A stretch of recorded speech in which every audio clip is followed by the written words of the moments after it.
Hey everyone, how's it going? Cloud here, and welcome to my guide on the Icefiends Slayer assignment. Now, if you're watching this guide, you're here for one of two reasons. Either you're aiming for 99 Slayer and want the best method of dealing with this Slayer monster, or you're already 99 Slayer, aiming for 120 and wanting the best method to capture this monster's soul for your Slayer codex. Whatever reason you're here, this is the guide for you. Now, in this guide we'll be going through the following: the requirements to be assigned this monster as a task, which Slayer master assigns them and how many, best locations for the most effective kills, strategies and weaknesses of the monster, recommended equipment from highest to lowest, tips and tricks to obtain the soul for your codex or dungeon, social Slayer and its rewards, key drops to collect including handy items to help with this. Now, if you've already obtained 99 Slayer but haven't started the Sunken Pyramid Slayer Codex sort of activity, make sure you click the annotation in the video to view that before watching this one. You'll also find a link in the description below. Now, you can choose to watch a certain part of this guide if you wish, or you can just simply play through the whole video. If you go in the description, there's links to each individual part and the time to skip to that section. Now, for this Slayer assignment, I'm going to show you two different versions of the Icefiends you can kill, a low level version and a high level version, and depending on your preferences you can go with which one most suits you. So for the low level option, these are the standard Icefiends that you can find across most of the areas across RuneScape.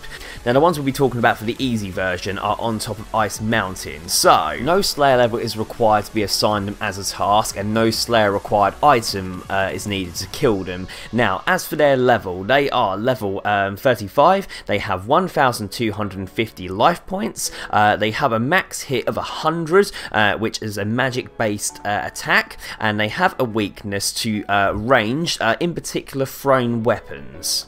Now for the higher level version of the Icefiend, now this one is found in Gorok, better known as the Temple at Seniston Fortress, and now obviously this requires you to have either started or completed the Temple at Seniston quest, just where it gets you up to the place where the Frozen Fortress is. So these Icefiends are a lot higher, but therefore going to give you better obviously rewards and drops. So these Icefiends are level 107, they have 8,000 life points, they have a max hit of 739, and they do that in a variety of melee, range and magic, so they can switch between all three of those. Now the weakness is still range, but these ones are particularly weak to bolt style weapons. So depending on what Icefiend you go after is completely up to you. Obviously there is the requirement of needing to have started or finished that Temple at Seniston quest in order to go for the higher level versions, but the choice is yours. Now as for Slayer Masters, the only Slayer Master to assign Icefiends as a task is Churail. So Churail can be found southeast of the Taverley Lodestone, and you can see the little Slayer icon on the mini-map.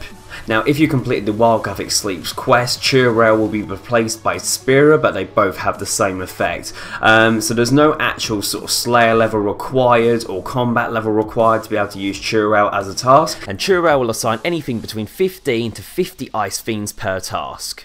So, as for best locations, I pretty much said in the beginning part, obviously depending on what Icefiends you go after will be what the best location is. So obviously for the low level version of the Icefiend, the best location is Ice Mountain itself, which can be found directly next to Edgefield. So easiest way to get there is to go to the Edgefield Lodestone, and it's a very short walk to the west, and once you're on top of Ice Mountain you'll find various Icefiends scattered around in order for you to kill. Now obviously for the high level version, again as previously mentioned, the only place to find these particular ones is in Gorok Fortress, which can be accessed if you can't remember from the quests. So if you go to the Fremennik Province Lodestone, you can head directly north to where the Fremennik boy is. I forget his name top of my head, with his canoe.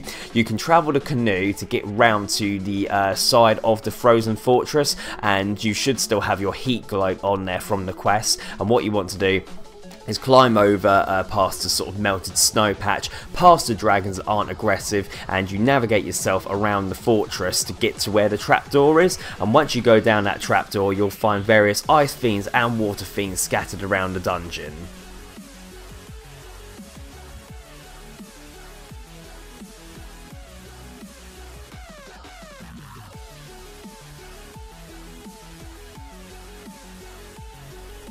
Now obviously it does take a little bit of time to get here, however like I said, the rewards and XP for fighting these ones is obviously going to be a lot better, and you've got a chance of getting a lot stronger Ice Fiend as a Slayer Soul if you capture one of these ones. So in terms of strategies using their weaknesses, so like I said at the beginning, they are both versions are weak to range style attacks, so you'll want to use a ranged weapon.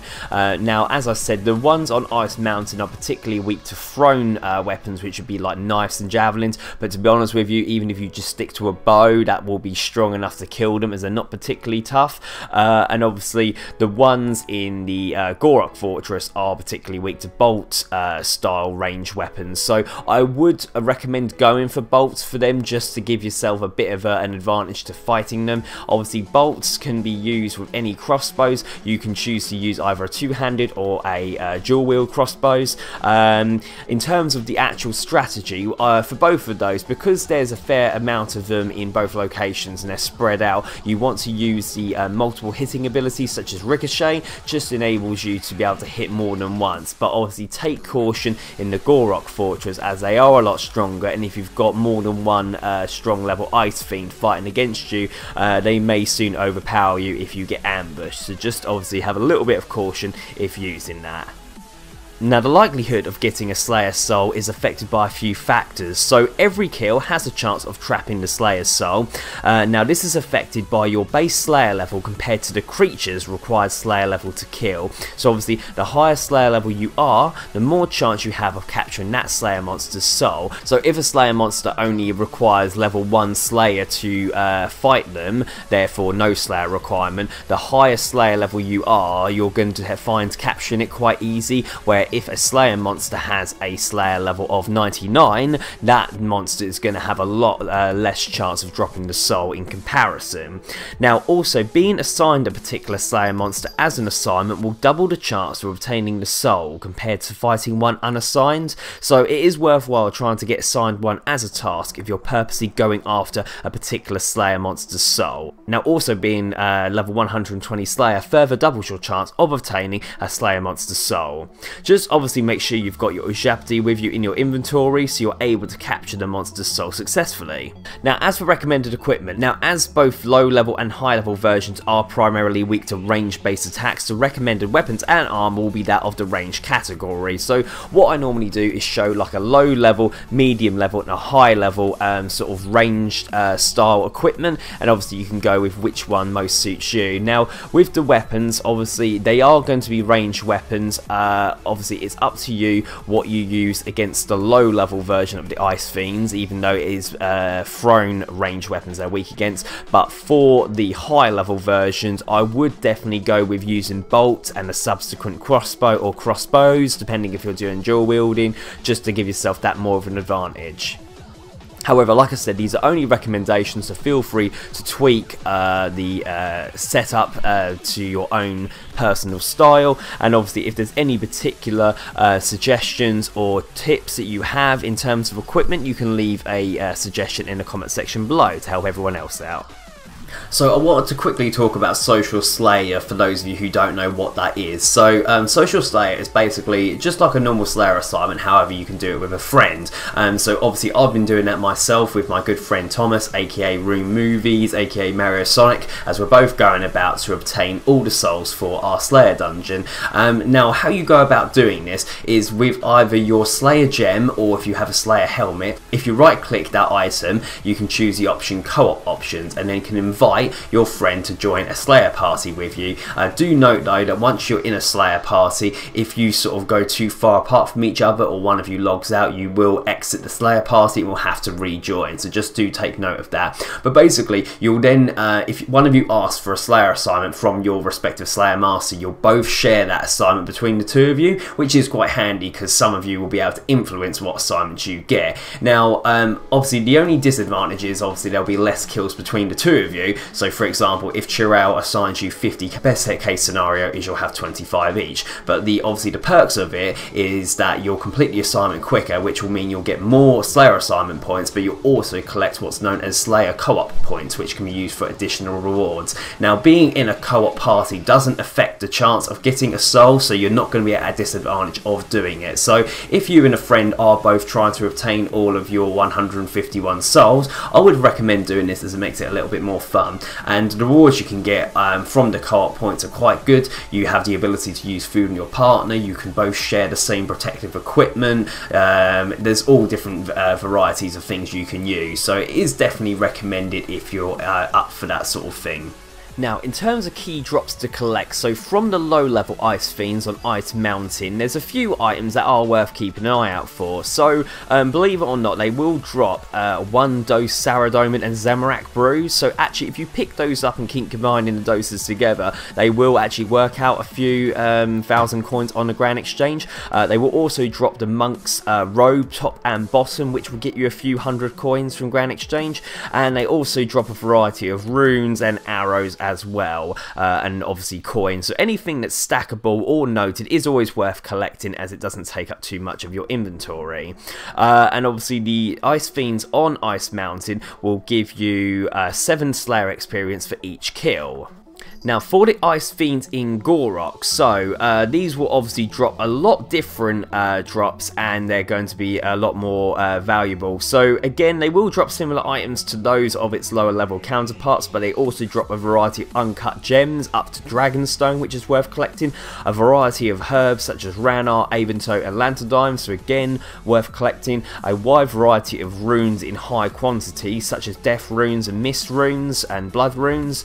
They will drop noted coals and noted gold ores, so they are definitely worth collecting, as well as noted snake grass, a variety of weapons and armor that can be high alchemized if you bring runes with you, such as rune helmets, adamant chain bodies, battle staffs, and also a variety of seeds as well. So obviously these guys, even though they're a lot harder to kill and a bit more of a pain to kill, they will drop a wide variety of items and better items compared to those at the standard level, and these ones will give you 335 Slayer experience per kill, so obviously a lot higher than those on Ice Mountain, but obviously a little bit more tricky to get to and a little bit trickier to kill, so it's up to you which ones you go for.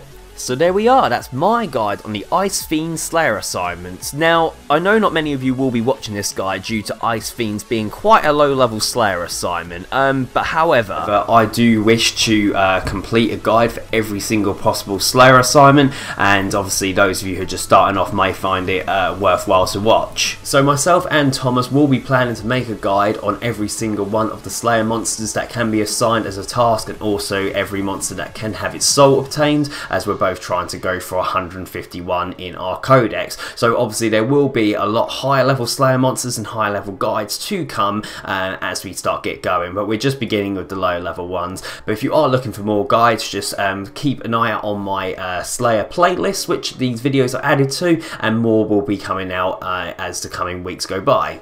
But thank you very much for watching today. Please make sure you like, favourite, comment, subscribe, and don't forget to share with your friends. Thanks everyone, and happy slaying.